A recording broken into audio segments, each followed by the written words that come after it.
일단 제 소개부터 간단히 해드릴게요. 저는 이제 김재필이라고 하고, KT에 다니고 있어요. KT, 코리아 텔레콤 한국통신의 이제 수석연구원으로 제가 이제 작년까지 경제경영연구소라고 하는 연구소에서 한 20여 년간 이제 경영 전략과 저는 이제 IT 트렌드, 그다음에 디지털 트랜스포메이션이라든가 이제 ESG 연구까지 해서 어떻게 보면 이제 경영과 IT와 관련된 전반적인 내용들을 한 20여 년간 연구했던 사람이고요. 작년에 ESG 혁명이 온다라는 책을 제가 두 권을 냈었고, 요거는 이제 경영 전략과 관련된 부분이어서 제가 연구한 내용들을 좀 정리한 내용이었고요. 이제 웹 3.0은 제가 이제 IT, 제가 경영과 IT를 양쪽을 이제 다 연구를 하다 보니까 ESG 같은 경우는 경영 쪽을 연구했었고, 그다음에 웹 3.0은 이제 IT 쪽과 관련된 연구를 한 내용을 정리를 한 겁니다. 참고로 저는 그 문송이에요. 개발자가 아닙니다. 저는 공대 출신이 아니에요. 경영학과 출신이기 때문에 문송입니다. 그렇기 때문에 IT 개발을 한 적은 한 번도 없어요. 그럼 이제 깜짝 놀라시고, 뭐야, 사기꾼 아니야. IT 아자도 모르시는 분이 이제, 저런 걸 쓰다니 했는데, 대신에 저는 이제 IT와 관련된 업무를 한 20여 년 하면서, 정말 문송이기 때문에, 오히려 개발자 측면에서 보는 것도 있겠지만은, 소비자라든가 시장 측면, 또 이제 기업의 어떤 그 경영 측면에서 IT를 많이 연구를 해왔어요. 그래서 구글이라든가 아마존 같은 이제 수많은 기업들을 보면서 어떤 기술적 측면도 중요하지만은 비즈니스 모델이라든가 서비스 측면, 그다음에 왜 이것이 시장에서 가치가 있고 소비자들한테 어떤 의미가 있는지 그런 거를 좀 많이 연구해왔기 때문에 떻게 보면 지금 이제 웹 3.0과 관련된 많은 책들이 나오고 있는데 기술적 측면을 강조한 책들도 있지만 저 같은 경우는 주로 이제 미래 사회학, 그다음에 소비자 측면에서의 어떤 웹 3.0 그런 쪽을 많이 연구했기 때문에 그런 쪽에 좀 관심이 있으신 분들 같은 경우에는 제 책을 읽으시고 조금 도움이 될 것 같기도 하고요. 그 전에 썼던 ESG 혁명이 온다도 ESG의 어떤 미래 사회 변화 그런 쪽을 제가 많이 접근했기 때문에 오늘 아마 그런 내용들도 이제 기술적 내용은 제가 최대한 배제를 할 겁니다. 물론 아주 안 나오진 않겠지만 아까 책을 읽으시면서 용어들이 많이 나온다고 했잖아요. 어려운 용어들이. 저도 공부를 하면서 정말 어려웠었는데 오늘 강연은 가급적 그런 기술적 내용이라든가 어려운 용어는 최대한 배제를 하고요. 사실 뭐 제 강연이나 제 책이 아니더라도 충분히 그런 어려운 기술적 내용들 많이 나왔거든요. 동영상도 그렇고. 그래서 그런 내용보다는 좀 쉬운 내용과 아까 말씀드린 미래 사회의 변화가 어떻게 되는지 그런 쪽에 좀 포커스를 맞춰서 그리고 이제 여러분들 이제 재테크라든가 또 부의 변화 그런 것도 관심이 많기 때문에 그런 쪽으로 좀 중점적으로 제가 발표를 해드릴까 합니다. 시작을 이제 어떻게 할까 고민을 했었는데 책에도 나왔지만 책에 아마 프롤로그 첫 장이 나오는 게 이걸 거예요. 일론 머스크에 대한 얘기가 나옵니다. 사실 작년에 국내에서 가장 큰 화두가 됐던 IT 트렌드는 두 가지였어요. NFT하고 메타버스. 이 두 개가 가장 큰 작년에 큰 화두였어요. 이거는 왜 화두였느냐? 잘 아시다시피 코로나가 쏘아올렸어요. 코로나로 비대면이 확산이 되면서 메타버스가 떴고 메타버스 안에 가상 세계가 뜨면서 가상 세계에서 통용이 되는 거래 수단으로 NFT가 뜨면서 그 두 개의 시장이 작년에 엄청나게 화두가 됐어요. 그러고서 이제 메타버스와 NFT가 서서히 끝나가는 2021년 말쯤 12월쯤에 일론 머스크가 트위터상에 이런 글을 올려요. 자기는 웹3라는 거에 대해서 상당히 좀 부정적이다. 그러니까 마케팅 워드 같다. 과장된 마케팅 용어 같다라는 말을 하면서 트위터에 이런 말을 남겨요. 누구 웹3 본 사람 있어? 웹3.0 본 사람 있어? 나는 못 찾겠다. 그리고 트위터의 창업자였던 잭 도시도 여기에 대해서 맞장구를 쳐주죠. 아마 그거는 A하고 Z 사이에 있을 것 같아요. 이 A하고 Z라는 거는 그 웹3에 투자한 벤처 캐피탈의 프로비슨 그 투자자가 있는 A60Z를 좀 빗대어서 쓴 말이었거든요. A하고 Z 사이에 있어. 이게 일론 머스크가 웹 3.0만 이때 이제 트위터에 쏘면서 사람들이 궁금해하는 것이 오히려 일론 머스크가 웹3라는 용어 썼는데 저건 뭔가 좀 이상하다. 왜 그러냐면은 사실 일론 머스크 하면 이런 분이잖아요. 도지코인의 아버지, 비트코인의 지지자. 이런 사람이 웹 3.0 비판에 이해가 안 돼. 자기는 현금보다 비트코인이 더 좋아라고 했고 심지어는 보유하고 있는 비트코인의 75% 파는데 그게 얼마냐? 1조가 넘어가요. 그만큼을 보유했던 사람이고 파는 게 중요한 게 아니라 25% 남겼다는 것도 중요해요. 이 사람이. 그 정도로 웹 암호화폐의 신봉자였고 비트코인에 대해서 참 엄청나게 지지했던 이런 사람이 암호화폐를 근간으로 한 웹 3.0 비판했다? 사람들은 안 믿은 거죠. 안 믿었다기보다는 좀 의심을 하는 거죠. 야, 일론 머스크가 이런 거 좀 이해가 안 된다. 또 어떤 일이 일어나느냐? 오히려 더 관심을 가진다, 사람들은. 구글 트렌드 보니까 일론 머스크가 웹 3.0에 대해서 발표했던 이 시기에 엄청나게 급등을 하게 됩니다. 웹3에 대한 관심이. 물론 약간 가라앉긴 했지만 지금도 웹 3.0에 대한 웹3에 대한 관심사는 계속 늘어가고 있는 추세예요. 대중들 입장에서는 인플루언서인 일론 머스크가 웹 3.0이 없다, 웹 3.0을 못 참겠다라고 얘기했지만은 오히려 지지자인 일론 머스크가 그런 말을 하니까 뭔가 더 이상한 거죠. 웹 3.0이 뭔가 있으니까 저렇게 일론 머스크가 나서서 비판하는 거 아니냐. 사실 일론 머스크가 웹 3.0을 비판하는 거는 그거 자체가 문제가 있다라기보다는 웹 3.0에 대한 정확한 검증 없이 무작위로 투자를 하는 벤처 캐피탈에 대한 그런 부분, 벤처 캐피탈을 비판하거든요, 사실은. 그래서 벤처 캐피탈이 웹 3.0이라는 거 하나만 가지고 옛날에 버그닷컴처럼 묻지도 따지지도 않고 투자를 하는 거에 대해서 문제가 있다라고 제기를 한 거였고, 또 거기에 부안해동돼서 기술자들이나 많은 인력들이 그 벤처 캐피탈로 다 빠져나가니까, 웹 3.0으로 다 빠져나가니까 테슬라 입장에서도 위기감을 느낀 거죠. 일론 머스크는 거기에 대해서 제동을 건 거지 사실 웹 3.0 자체에 문제가 있다거나 그거에 못마땅하다라고 이제 문제 제기했다고 보지 않아요. 그래서 사람들이 웹 3.0에 관심을 가지니까 이제 슬슬 기업들도 주목을 하기 시작합니다. 특히 이제 국내에서도 SM의 이수만 회장님이 나와서 미래는 웹 3.0 시대다. 사실 이분이 이제 작년에 NFT가 미래라고 하니까 NFT가 엄청나게 떴거든요. 또 이제 이수만 회장님이 나오셔갖고 미래는 웹 3.0 시대야. 앞으로 이제 IP와 콘텐츠 시대로 나아간다. 라고 얘기를 합니다. 거기에 네이버와 카카오까지 뛰어들게 되고 구글도 웹 3.0 조직을 만들게 됩니다. 잠재력이 있다고 본 거죠. 국내에서는 SKT가 웹 3.0에 대응을 한다고 합니다. 이 모든 기업들이 올해 초부터 웹 3.0에 관심을 갖고 뛰어들기 시작합니다. 뭔가 있으니까 기업들이 움직이는 거죠. 사실 기업들이 투자나 어떤 그런 부분에 있어서 상당히 발빠르게 대응을 할 때는 거기에 뭔가 있으니까 이제 투자를 하는 거거든요. 작년에 메타버스나 NFT도 그렇듯이. 그럼 웹 3.0에 많은 기업들이 지금 관심을 갖는데 도대체 그럼 웹 3.0이 뭐냐? 자, 고민들이 합니다. 웹 3.0이 도대체 뭘까? 웹 1.0, 2.0도 잘 모르겠는데 단어 자체로만 놓고 보면 간단해요. 웹은 월드와이드 웹이죠. 사람들이 가장 많이 쓰는 하이퍼링크 형태의 인터넷 서비스, 여러분들 지금 쓰고 계시는 인터넷 서비스잖아요. 클릭 한 번으로 원하는 정보로 휙휙 날아가는 그게 웹이에요. 어렵지 않아요. 자, 3.0. 그럼 이제 1.0, 2.0이 있으니까 이제 3.0이 나왔겠죠? 1.0과 2.0에 이은 세 번째 변화예요. 그럼 이제 도대체 1.0은 뭐고 2.0은 뭐냐? 아직 나는 1.0, 2.0도 잘 못 느낀 것 같은데. 이 1991년대 웹이 처음 나오고 나서 대략 30년의 시간이 흐른 이 시점에서 이제 세 번째 변화라고 나왔단 말이에요. 이거에 대해서 사실 몇 살이라든가 혹은 다른 이제 웹 3.0과 관련된 보고서들을 보면은 이렇게도 일반적으로 정의를 해놔요. 1.0과 2.0은 1.0 같은 경우는 읽기만 가능하다. 2.0은 읽기와 쓰기가 가능하고 그리고 2.0 같은 경우에 거대 플랫폼, 뭐 구글이라든가 아마존, 메타 같은, 페이스북 같은 그런 기업들에 의해서 데이터들이 독점화되고 있다. 이런 것들을 갖다가 이제 웹 2.0 기업이라고 하면서 여기서 이제 벗어나기 위한 탈중앙화가 이제 웹 3.0이다. 이제 소유를 하는 것이다라고 얘기를 해요. 데이터와 콘텐츠 인프라의 소유권을 이용자에게 되돌려주자. 그런데 이걸 어떻게? 기술적으로. 왜냐하면은 웹 2.0 때의 그런 어떤 거대 플랫폼들의 커짐을 갖다가 현재는 규제로밖에 지금 막지 못해요. 벌금을 부과한다든가 혹은 규제로. 사실 국내가 규제가 엄청나게 세거든요.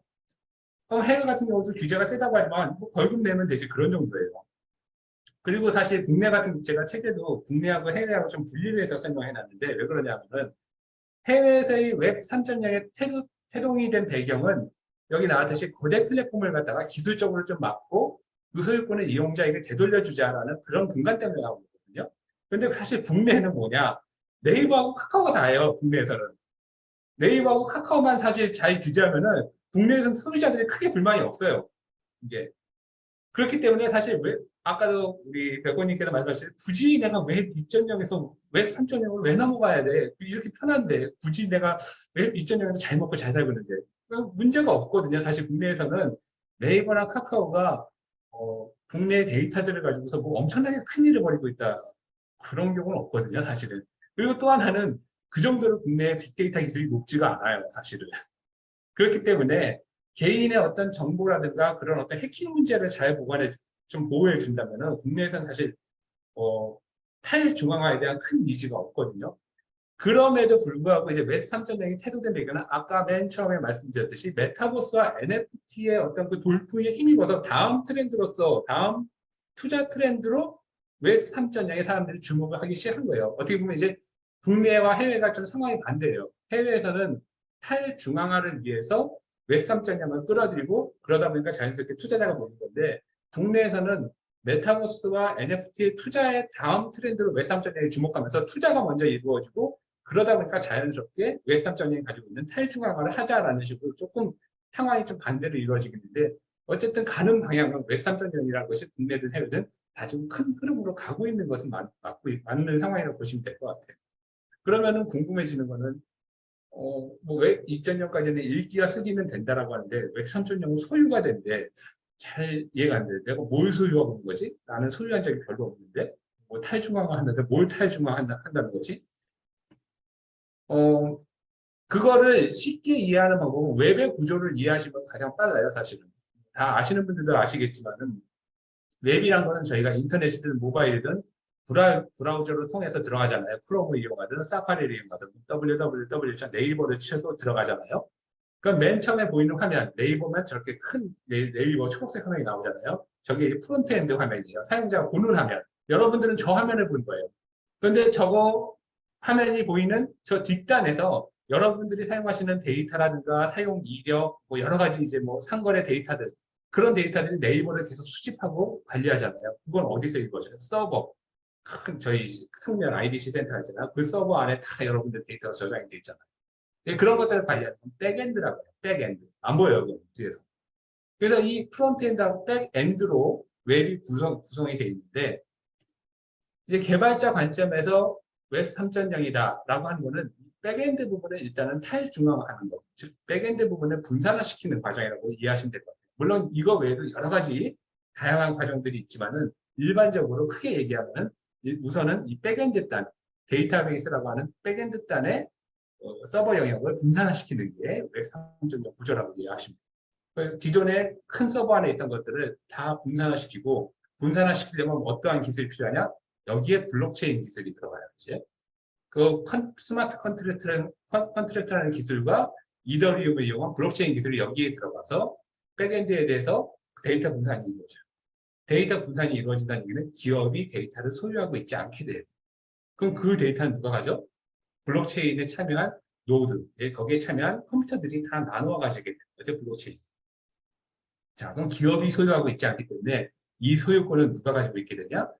이 블록체인에 참여한 참여자들이 소유권을 갖게 된다. 그렇기 때문에 그리고 원래의 소유권이 이용자에게 갖게 된다. 기업이 소유권이 없습니다. 그 개념에서 이용자에게 소유권이 넘어간다라는 개념으로 웹 3.0이 나오게 된 것이고 쉽게 이해하시면 될 것 같아요. 그러다 보니까 웹 3.0에 대해서 개발자 입장에서는 이 부분이 제일 중요해요.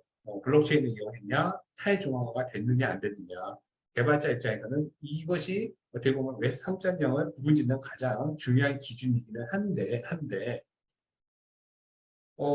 개발자 관점에서 이제 블록체인 기술과 탈중앙화가 이루어져야 되는 부분이고, 이런 부분들이 잘 현실화돼서 웹 3.0이 구현이 되면 가장 좋은데, 이용자 입장에서는 이런 거죠. 도대체 이 복잡하고 어려운 웹 3.0을 꼭 알아야 되나? 꼭 웹 3.0을 쓸 필요가 있을까? 굳이 왜? 높은 가스비도 있고 속도도 그렇게 높지 않다는, 빠르지 않다는데 왜 써야 돼? 이게 의문시가 되는 거죠. 굳이 웹 3.0을 쓸 필요가 있을까? 나는 웹 2.0으로 충분한데. 자, 이거에 대한 힌트를 제가 어디서 봤냐면요. 얼마 전에 햄버거 가게 갔더니 이런 풍경을 봤어요. 노인 한 분이 맥도날드 햄버거 사시러 갔더니 키오스크에서 주문을 못하고 계신 거예요. 그리고 이런 일들은 비단 한국뿐만 아니라 전 세계적으로도 많이 나타나고 있어요. 좀 할머니 한 분이 햄버거를 못 사 먹어서 엉엉 우셨다. 좀 서글픈 얘기일 수도 있고 젊은 분들 입장에서는 이해가 안 되는 거일 수도 있고 뭐 이해하신다는 분들도 계실 텐데 사실 이 키오스크가 나온 지가 얼마 안 됐어요. 생각해 보시면은 언제 가장 많이 나왔을 거예요? 당연히 코로나 이후 때 많이 나왔을 거예요. 비대면 때문에. 사실 제가 저희 회사 근처에 커피 전문점이 엄청 많았거든요. 근데 그때 코로나 이전 때만 하더라도 그때는 다 아르바이트생들이 하기 바빴거든요. 근데 코로나 이후에는 다 키오스크 바뀌었어요, 거기가. 한순간에 바뀌었어요. 그러면서 그 키오스크에서 햄버거든 커피든 못 사시는 노인분들이나 나이 드신 분들이 상당히 좀 많았어요. 그때. 지금이야 이제 많이 좀 적응이 됐지만. 이게 뭐냐면요. 세상도 그렇고 일상도 그렇고 기술의 진화가 워낙 빠르고 변화 속도가 너무 빨라지는 거예요. 그러니까 거기 못 쫓아오는 경우가 많아요. 이게. 그런데 이런 것들이 비단 키오스크에만 이루어지는 것이 아니죠, 이제. 자, 부의 창출 방식도 변하고 있어요, 점점. 예전에는 돈을 버는 방식이 주식, 뭐 부동산, 뭐 금투자 그런 거였잖아요. 이제는 뭐예요? 여러분들 아마 여기 암호화폐 많이 투자를 하고 계실 것 같은데 가상자산 투자 많이 하시잖아요. 물론 비용은 그렇게 많지 않겠지만은 연령대별은 주로 20, 30대가 많으시고 하지만은 점점 이 가상자산에 대한 관심도 부에 대한 청취 방식도 변하고 있어요. 그러니까 세계가 이미 웹 3.0으로 변하고 있어요. 실제로 그레이스케일에 따르면은 웹 3.0 분야의 투자 자금이 벌써 이미 지금 18억 달러로 지금 늘어나고 있고 미국과 일본도 웹 3.0에 대해서 지금 선제적으로 대응을 하고 있을 정도로 웹 3.0에 대한 변화가 빠르게 진행되고 있습니다. 그러니까 이게 내가 웹 3.0을 받아들이지 말아야지라고 하는 그게 아니라 이미 시대적 흐름과 사회적 흐름, 세계적 흐름이 웹 3.0으로 점점 빠르게 이동을 하고 있기 때문에 이제 그거를 받아들이느냐 안 받아들이느냐 이제 저 개인의 판단일 수밖에 없는 거죠. 나는 안 받아들여도 되고 받아들여도 되는데 안 받아들이면 키오스크 앞에 있는 노인분들 같은 그런 일을 겪을 수도 있다는 거죠. 설마 그런 일이 오겠어? 예, 올 겁니다. 스타벅스가 2020년 9월부터 뭘 한다고 그랬어요? 웹 3.0 기반의 보상을 선보인다고 그랬어요. 커피를 테마로 한 NFT를 아웃도는 웹 3.0을 공개하겠다. 스타벅스가. 뭐 안 마시면 되지라고 하시는 분들도 계실 텐데 예를 들어서 스타벅스에 가서 스타벅스 굿즈를 내가 갖고 싶은데 그게 웹 3.0 기반의 보상 프로그램에 의한 거다. 그럼 웹 3.0을 알아야지 커피 굿즈를 살 거잖아요. 구한다든가. 근데 이런 것들은 앞으로 점점점 많아질 거예요. 그럼 어떤 일이 벌어지냐? 웹 3.0을 아시는 분과 모르시는 분의 격차가 점점 벌어진다는 거죠. 그러니까 모르는 사람은 모르는 사람대로 그냥 지내면 되는데 아는 사람보다는 아무래도 덜 혜택을 받겠죠. 훨씬 더. 부의 창출 방식도 마찬가지고. 그러니까 그거는 옛날에 이제 엘빈 토플러가 말했듯이 지식의 격차에서 벌어진 건데 왜 3.0도 마찬가지죠. 아는 사람과 모르는 사람, 왜 2.0에 머무는 사람과 3.0으로 가는 사람은 점점 그 차이가 커질 거라는 거죠. 그래서 이제 웹3.0 공부하시는 거예요, 다들. 이건 비단 개인뿐만 아니라 기업도 마찬가지고 개인의 경우는 창작자들, 특히 이 개인 창작자들의 경우에 플랫폼 독재에서 벗어나고 싶어요. 기업들 같은 경우도 새로운 먹거리라든가 어떤 타지광화에 대해서 대비하는 사람들이 많아지고요. 개인들, 특히 창작자들, 얼마 전에 아마 국내 OTT에서 방영됐던 모 드라마 있어요. A로 시작하는, 안으로 시작하는 모 드라마가 감독과 그 OTT 플랫폼과 좀 이제 안 맞아서 좀 편집을 한 거죠. OTT에서. 그래서 감독은 나의 의도와 상관없이 올라갔다. 드라마가. 그래서 자기는 이거 용납할 수 없어서 감독판에 내놓는다고 했어요. 그만큼 창작자 입장에서는 플랫폼에 휘둘리는 거 되게 싫어하잖아요. 난 정말 내 창작권을 가지고 그 원하는 독자들을 만나고 싶다라고 하시는 분들이 계세요. 그런 사람들 같은 경우에 크리에이터 이코노미를 만들고 싶어 하는데 이런 분들이 왜 3.0 하고 싶어 하시는 거죠? 기업도 개인도 결국에는 웹 3.0으로 점점 가려고 하는 움직임이 빨라지고 있어요. 자, 그러면 이제 웹 3.0이라는 것이 이런 것이다라고 이제 개념을 잡았는데 너무 막막하다. 뭐 어떻게 해야 돼? 웹 3.0 어디서부터 시작해야 돼? 아까 보셨지만 어려운 용어들이 너무 많아. 게임 파이 계속 나오고 뭘 하라고 하는데 저는 그래서 웹 3.0에 대해서 뭐 어려울 수도 있겠지만은 일단 시작을 하다가 가능한 한 좀 쉽게 시작을 해요. 저는 요 웹 3.0에 대해서 일단 세 가지를 좀 말씀드리고 싶어요. 만약에 좀 어렵다고 생각하시면은 디파이, 그리고 다오, 그 뎁, 디앱이라고 하는 이 세 가지 D를 좀 먼저 시작하시는 것이 웹 3.0에 대해서 조금이라도 좀 스며들지 않을까라고 말씀을 드리고 싶은데 사실 뭐 어느 것이든 쉬운 건 없지만은 뭐 디파이 같은 경우에는 이제 탈중앙 금융이라고 하잖아요. 사실 웹 3.0의 가장 근본이고 시작 출발점이라고 할 수 있는데 여러분들이 디파이를 시작하실 때 제일 먼저 그냥 어렵다 생각하지만 전자지갑 하나부터 만드세요. 메타마스크가 됐든 트러스트 월렛이 됐든 전자지갑부터 하나 만들어 보시면 돼요. 어디든 가서 물어볼 거예요. 전자지갑 가지고 계시냐. 근데 그렇게 하시잖아요. 앱만 깔아보세요, 일단. 스마트폰에 지금 당장 메타마스크라고 치신 다음에 그 앱을 한번 깔아보세요. 그리고 두려워하지 마세요. 그냥 클릭한 다음에 메타마스크에서 어디서 좀 사람들이 주저하냐면요. 12개의 단어가 나오는 게 있어요. 갑자기 잘 클릭하다가 12개의 단어를 차례대로 입력하라고 하는 란이 나와요.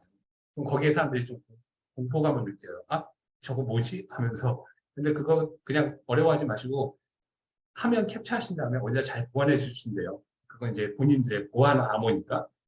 그래서 그것만 입력을 하시면은 자연스럽게 메타마스크 지갑을 갖게 되세요. 그거 가지고 여러 군데 여러 이제 웹 3.0 서비스를 할 때마다 연동시켜 쓰시면 돼요. 전혀 어렵지 않아요. 그러니까 일단 지갑부터 하나 만드신 다음에 그 다음에 차근차근 뭐 이자 농사를 하시건 뭐 거래를 이용하시건 뭘 하시건 간에 하나하나 아주 뭐 소액이든 뭐 10만 원이 됐건 100만 원이 됐건 소액이든 조금씩 이 디파이를 한번 활용해 보세요. 이자 농사를 하시든 뭘 하시든. 전혀 어렵지 않고 이것부터만 하시면은 웹3.0에 대해서 조금이나마 여러분들이 개념을 좀 경험을 하시게 될 거고요. 두 번째는 다오가 있어요. 다오를 한번 꼭 여러분들이 경험을 하셨으면 좋겠어요. 이 탈중앙화 자율조직이라고 하는 건데 사실은 저는 웹3.0, 현재 웹3.0에서 가장 가시화되고 구체화되고 어떤 여러분들이 체험하기 쉬운 거는 이 다오라고 생각을 해요. 이 다오라는 거는 블록체인을 형성하기 위해서 만든 어떻게 보면 자율조직인데 말 그대로 스마트 컨트랙트로 움직이는 조직이잖아요. 어떤 이제 그 메타팩토리라고 하는 의료회사에서는 이 다오 옷을 만들고 의사결정을 하는 정도로 중요한 조직 형태인데, 어, 내가 어떤 다오에 참여할지 잘 감이 안 온다 하시는 분들은 다오 센트럴이나 유월스 다오라는 사이트에 가셔서 원하시는 그 키워드를 입력하시면 돼요. 영화 관련 일단 무비를 입력해 보시고, 뭐 나는 웹3 공부에 대해서 관심 있다고 웹3.0 입력하시면 그거와 관련된 다오들이 쫙 나와요. 거기 가셔서 참여를 한번 해보시고 좀 더 내가 그래서 보상 같은 것도 받고 싶다 면 핵심 기여자나 네트워크 참여자로 참가를 하시면 돼요. 그러면은 이 웹 3.0이 어떤 식으로 작동을 하고 이게 어쨌든 사람이 움직이는 거잖아요. 이 구성원들에 의해서 어떤 식으로 웹 3.0의 세상이 돌아가는지를 조금이나마 경험을 할 수 있게 돼요. 그 앞으로의 미래 사회에서 이 다오가 차지하는 역할은 상당히 중요하거든요. 그래서 이 다오를 통해서 여러분들이 돈을 벌 수 있고 거기서 일을 하실 수 있고 뭐 내가 원하는 가치를 갖다가 참여할 수도 있고 그러니까 그런 식으로 꼭 한번 참여를 해보시면은 웹3.0에 대한 조금이나마 경험할 수 있는 좋은 계기가 될 수 있을 거고요.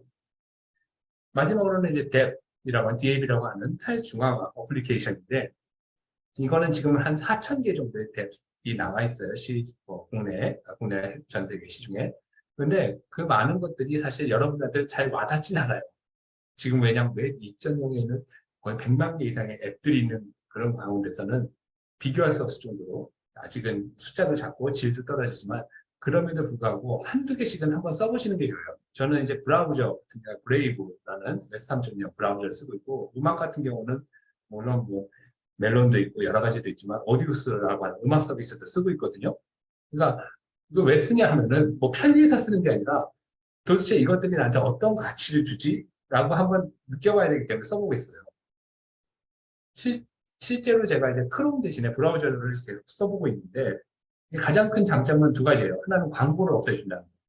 이 브레이브를 쓰면은 자체적으로 구글이나 그런 것들이 내보내는 광고를 없애주는 게 하나가 있고 또 하나는 보상을 줍니다. 보상이라고 해서 뭐 엄청나게 많은 보상을 주는 건 아니에요. 저도 이제 8월 달에 잠깐 써봤더니 0.177 BAT 정도 그거 따지면 한전화 105원 정도, 100원 정도 해요. 정말 100원밖에 안 되는 미미한 보상인데, 근데 그 어떠한 브라우저를 써도 저한테 이렇게 돈 준 데는 없잖아요. 이 브라우저는 저한테 보상을 줘요. 이 네트워크에 참여해서 열심히 브라우저 썼기 때문에 이만큼의 보상을 줍니다. 그러니까 광고 리오드도 보시면 한 0.25 정도.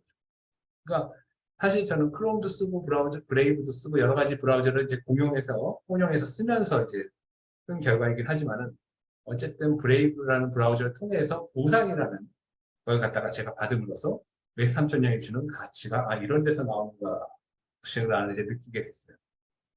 결국 제가 웹 3.0 혁명이 온다 해서도 가장 강조하고 싶었던 점은 이런 거예요. 개발자 관점에서 강조하는 웹 3.0은 앞에서도 설명했지만은 탈중앙화된 분산 웹, 블록체인을 이용한 분산 웹이라고 강조하고 있고 그것이 이제 이용자의 소유권을 강조하고 있지만은 사실 사용자 입장에서 봤었을 때는 웹 서비스의 선택 기준은 기술이 아니에요. 여러분들이 어떤 웹을 쓸 때, 저기 블록체인에서 쓰는 건 아니잖아요. 나는 가치가 필요하고요. 어떤 가치를 나한테 주지. 그렇기 때문에 내가 웹을 쓰는 것이 블록체인을 써서 아니면 저기 정말 엄청난 NFT 기술이 들어가서 쓰는 건 절대 아니거든요. 그건 제가 20년간 IT 서비스를 연구했을 때도 나타나는 건데, 제가 실패하는 기업과 성공하는 기업들을 보면 명확해요. 기술만을 주구장창 강조하는 기업은 100% 망해요. 그 기업은. 오래 못 가요, 절대.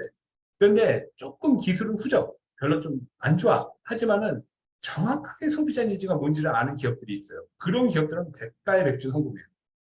대표적인 기업 누가 있을까요? 아마존이에요. 아마존의 그 기업은, 아마존이라는 기업은 잘하시는 분들 계시겠지만, 정말 소비자 니즈가 뭔지를 정확하게 알아요. 물론 회사의 어떤 조직 운영 체계라든가 경영제라든가 거기에 맞춰져 있지만 그런데 반면에 기술만을 강조해서 실패한 기업들도 있어요. 대표적인 예가 어디예요? 소니예요.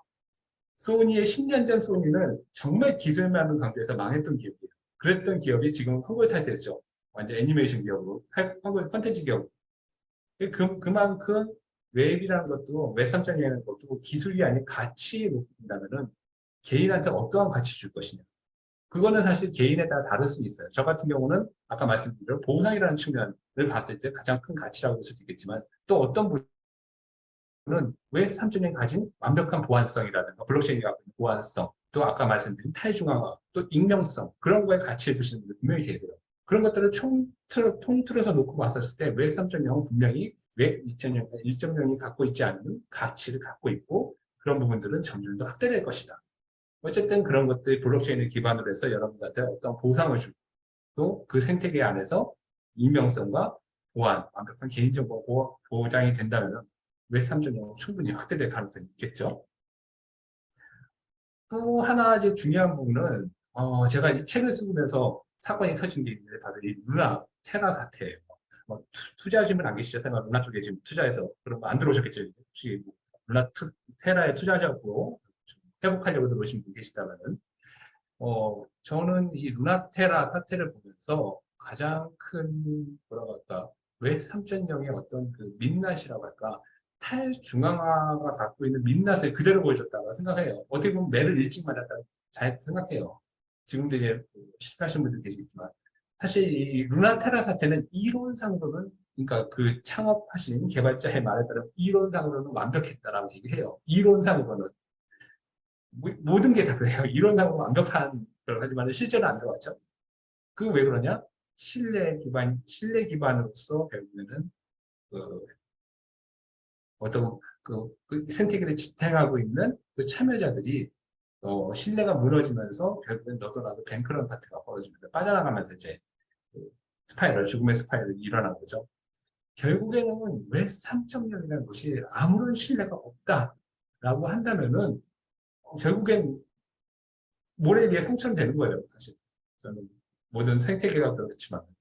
그래서 웹 3.0도 그렇지만은 신뢰 기반, 신뢰 시스템을 갖다가 확보하는 게 중요하고, 그런 신뢰가 중요하기 때문에 탈중앙화를 무조건 하는 거는 저는 옳지 않다고 생각해요, 사실.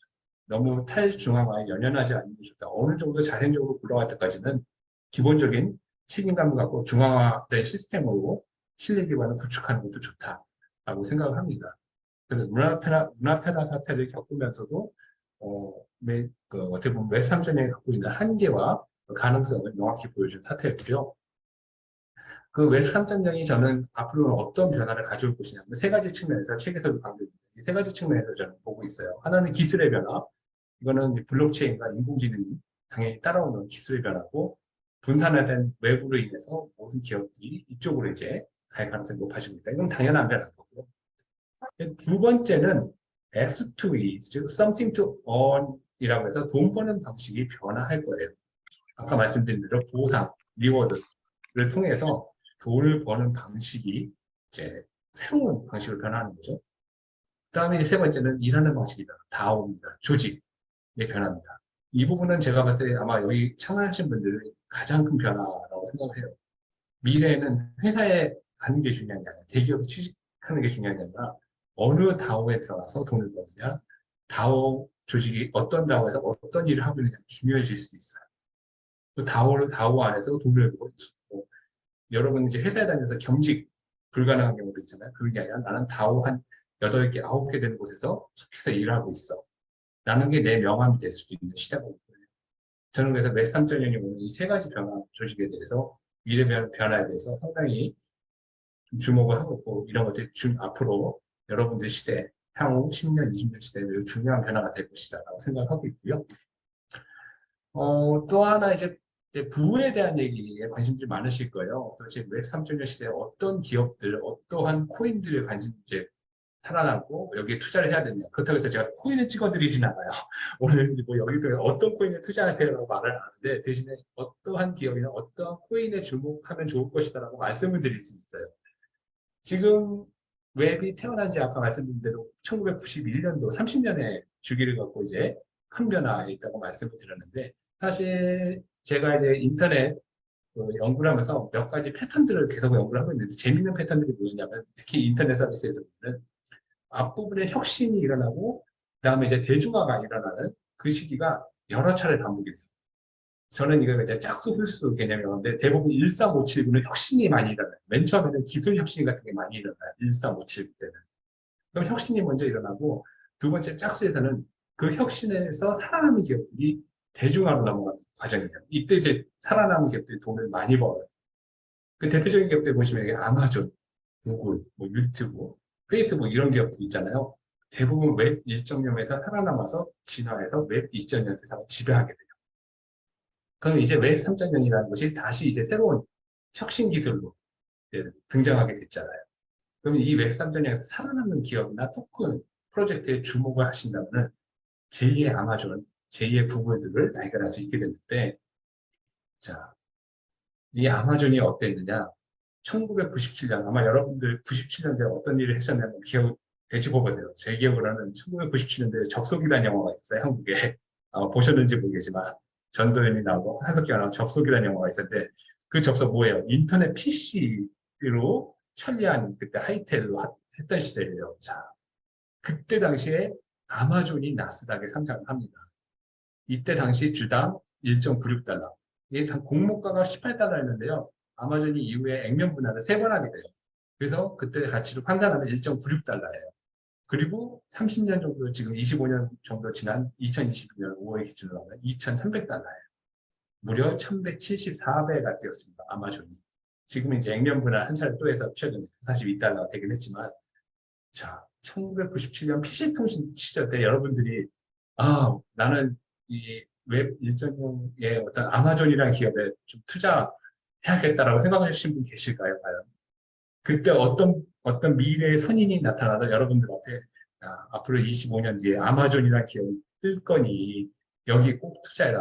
미래는 전자상거래가 대세라던가. 자, 그런 말 했었을 때 과연 여러분들 감이 올까요? PC통신으로 막 천리안하던 그런 시절이었는데 안 오실 거예요. 절대 아마존에 투자 안 하실 거예요. 무슨 소리야. 건설업이지. 대우건설에 투자해야지 그때. 그랬을 겁니다. 지금도 마찬가지일 거예요. 지금은 어떤 사람이 나타나서 왜 3.0? 꼭 투자해야지. 이런 기업에 투자해야 해. 얘 1000배, 10,000배 뛸 거야. 안 하다 할걸요. 자, 워렌 버핏, 여러분 투자의 BJ. 이분이 어떤 일을 했느냐. 뭐 손대는 족족 다 투자 잘 됐다고 생각했을 텐데, 사실은 워렌 버핏의 포트폴리오에는 구글이나 아마존이 들어있지 않아요. 왜? 이분은 내가 경험하고 이해할 수 있는 사업과 기업을 투자해요. 그래서 이분 맨날 보시면 뭐 갖고 나요? 햄버거하고 콜라 먹잖아요. 난 이런 기업에만 투자해요. 항상. 근데 문제는 뭐냐면 이것은 경험의 영역을 넘어서 무섭게 변하는 세상에 뒤처지는 결과가 나오겠죠. 그래서 이분도 결국에는 인정을 해요. 아, 내가 아마존이나 구글 주식을 사지 않은 건 정말 실수였다. 후회한다. 제프 베이조스가 지금처럼 성공할 것이라 전혀 생각하지 못했다. 워렌 버핏도 땅을 치고 후회합니다. 근데 이분도 지금 가상자산에 대해서 상당히 비판적이잖아요. 자, 이분이 장수하셔서 30년 뒤에도 살아계신다고 하시면은 30년 뒤에 두 번째 후회를 할 수도 있어요. 내가 그때 비트코인에, 이더리움에 투자하지 않은 걸 후회할 수도 있겠다. 왜 3.0에 투자할까? 모르는 일이죠, 사실. 그러니까 결국에 웹 3.0에 대해서 여러분들이 아까 말씀드린 것처럼 아는 것과 모르는 것의 차이, 내가 알고서 투자했을 경우와 모르고서 그냥 무시했을 때에 나오는 그 결과치의 차이는 상당히 클 수도 있다는 거죠. 워렌 버핏도 이렇게 투자한 거에 대해서 후회를 하는데, 자, 웹 3.0에 대해서 제가 연구를 계속하면서 또 하나 느낀 점이 뭐냐면 아마 책에도 제가 썼지만 그 전작에 어떤 ESG 혁명이 온다를 쓰면서 상당히 비슷한 부분이 있었어요. 뭐냐면 자본주의의 패러다임을 똑같이 변화시킨다. 뭐냐면은 웹 3.0은 결국 토큰이라는 거고 이코노미를 만들어서 거기 이해관계자들은 토큰을 나눠주잖아요. 그 토큰으로 의사결정도 하고 그걸로 이제 환전해서 부를 창출한다 하는데 이러한 형태는 ESG의 이해관계자 자본주의 형태하고 상당히 비슷한 형태로 나와요. ESG도 결국엔 기업의 이익을 각각의 이해관계자들한테 나눠주는 형태이기 때문에 이 둘의 모습은 상당히 유사하고 결국에 지향하는 바가 똑같아요. 왜 3.0도 그렇고 ESG도 그렇고 주주 자본주의를 지향하고 이해관계자 자본주의를 지향합니다. 그러니까 주주들만을 위한 자본주의를 왜 3.0이든 ESG든 다 반대하고 새로운 자본주의를 만들려고 해요. 그리고 또 하나는 ESG 제가 책을 내면서 여러 군데 강연하면서 가장 많은 질문을 드렸던 게 하나가 진정성에 대한 부분인데 이 진정성을 어떻게 나타내느냐 해서 저는 말과 데이터가 같아야 된다. 원데이치라고 제가 말을 하는데 그러기 위해서는 데이터가 투명해야 된다라고 얘기를 해요. 그럼 그 데이터의 투명성을 어떻게 보장하느냐? 블록체인으로 실현시킬 수 있다. 물론 여전히 기술적으로 보완해야 될 부분은 많지만 위변조가 가능하다, 위변조가 불가능하다고 만드는 그 블록체인을 이용한다면 ESG가 강조하고 있는 그 데이터의 투명성, 진정성 있는 데이터를 실현시킬 수 있기 때문에 이 웹 3.0이라는 기술을 통해서 진정성 있는 ESG 실현할 수 있다라는 부분도 제가 책에서도 강조하고 있는 가장 중요한 부분 중에 하나이고요. 그렇기 때문에 웹 3.0과 ESG는 사실 일맥상통하고 아까 제가 맨 앞에 기업들이 관심 갖고 있다는 부분에서 SKT 같은 경우가 이제 웹 3.0을 열심히 하고 있다고 했잖아요. 잘 보시면 작년에 SKT가 ESG도 열심히 밀었어요. 결국엔 ESG를 이렇게 열심히 민 기업이 자연스럽게 웹 3.0으로 넘어간 데는 다 이제 뭔가 맥락에 통하는 부분들이 있겠죠. 결국에는 앞으로 제가 봤을 때 작년에 ESG를 하겠다고 한 많은 기업들이 자연스럽게 올해 말 내년쯤에 웹 3.0으로 넘어올 겁니다. 왜? 이 데이터의 투명성 때문에. 그래서 그런 기업들 한번 잘 보시면은 여러분들 투자할 때 길라잡이로서 좀 도움이 될 것 같고요. 또 환경과 사회 문제 해결 인프라로 작용하고 있는데 요즘 이제 고래 인기잖아요. 고래 좀 예쁜 고래들 인기인데 웨일즈 프로젝트라고 있어요. 이게 디아톰 다우라고 해서 이 디아톰이 플랭크톤의 이름인데요. 해양 환경을 지켜주는 프로젝트인데 이 다우에서 웨일즈 NFT 프로젝트를 발족을 했어요. 그래서 예쁜 고래 그림이 그려져 있는 이 아트 작품을 NFT 작품화해서 경매에 올렸더니 단번에 500만 달러를 걷어들여서 그 500만 달러로 해양 폐기물, 쓰레기를 없애는 그런 것들을 이제 하게 됐어요. 그만큼 웹 3.0을 통해서 우크라이나 다오도 있었죠. 우크라이나 전쟁 때 우크라이나 다오가 마련되었고 전 세계에서 기부금을 받아서 그걸로 이제 보급 문자라든가 비살상 무기들, 문자들을 구매하는 일이 있었듯이 이 웹 3.0을 통해서는 환경과 사회 문제 해결에도 상당히 도움이 되기 때문에 꼭 투자 관점이 아니더라도 나는 뭔가 좀 사회에 의미 있는 일을 하고 싶다라고 한다면 웹 3.0 기술을 고민해갖고 도입하신다면 상당히 도움이 됩니다. 실제 지금 뭐 벤처나 회사에서 일을 하고 계실 때 또 ESG 업무를 하고 계신 분 같은 경우는 이 웹 3.0 대해 관심 가져주시면 상당히 도움이 되실 거예요. 자, 이제 마무리를 지을게요. 시간이 좀 많이 지났는데. 자, 웹 3.0이 무엇이냐고 이제 저한테 이제 물으신다면은 저는 그렇게 대답할 것 같아요. 신뢰와 보상을 가치로 한 창작자 중심의 새로운 인터넷 철학이다라고 일단 설명을 드릴 것 같고요. 여러 가지 정의가 있겠지만은 어쨌든 신뢰 그리고 여러분한테 보상을 준다는 그런 가치가 중요한 이념이 될 것 같고 창작자 중심이 되는 인터넷 철학 기술이 아니라 철학이라고 저는 말씀드리고 싶어요. 그래서 그러한 내용들이 책에 담겨져 있어서 사실 아까 어떤 분 어렵다고 하셨잖아요. 앞에 프롤로그 10장만 읽어주세요. 그리고 뒤에 내용은 1년이든 2년이든 천천히 읽어주세요. 앞에 프롤로그만 읽으시면 내용이 다 나와 있으니까 프롤로그 10장만 읽고 제 책에 대한 내용을 이해하시면은 나중에는 이 웹산전략 서서히 여러분한테 스며들 수 있게 아마 도움이 될 거라고 믿습니다. 미니 강연 들려주셔서 감사하고요. 뒤에는 여러분들과 자유롭게 톡하는 시간 갖도록 하겠습니다. 감사합니다.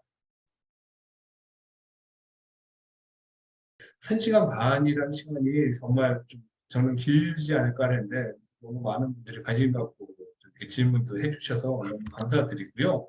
사실 맵 3.0 어려운 개념이고 제가 아무리 쉽게 생각한다 하더라도 어려울 수가 저도 어렵고 들으시는 분들도 어렵고 아직 제가 책에도 썼지만 아직 오지 않은 개념이거든요. 일부 오셨다고 하는 분들도 계시고 저는 아직 오고 있는 과정이기 때문에 한 2.56단계쯤 되지 않을까라는 생각이 들고 있는데 아직 그런 개념에 대해서 많은 분들이 이렇게 관심을 가져주신 거에 대해서 저는 상당히 좀 외삼정이 가지고 있는 미래 물론 한계도 있지만 아까 말씀드렸듯이 분명히 오고 있는 시대의 흐름이니까 많은 분들이 좀 관심 갖고 계속 정말 스며들듯이 그걸 좀 배우셨으면 좋겠고요. 뭐 한꺼번에 많은 거를 받아들이려고 하시거나 그리고 블록체인이라는 기술 자체가 사실은 오픈된 기술이잖아요. 아무도 그 개발자의 사토시 나카모토 사토시가 누군지 모르잖아요, 지금. 그 만나본 적도 없고. 하지만 그 사람이 블록체인 기술을 만들어서 오픈시켜놨잖아요. 저는 그 근간 자체가 웹3.0이라고 봐요, 사실은. 탈중앙화된 기술이기 때문에. 그렇기 때문에 이 블록체인 기반의 웹3.0은 계속 성장할 거라고 보고 있고요. 많은 분들이 투자의 관점이든 또 이제 어떤 기술의 관점이든 또 일을 배우는 관점이든 그런 관점에서 웹3.0을 계속 조금씩 공부하셔갖고 업무든 일이든 생활이든 적용을 시킨다면 여러분들이 나중에 워렌 버핏처럼 땅을 치고 후회하는 일 없이 부를 얻든 행복을 얻든 모든 가치를 얻든 이런 좋은 일이 생기지 않을까 그렇게 보고 있습니다. 긴 시간 들어주셔서 너무 감사합니다.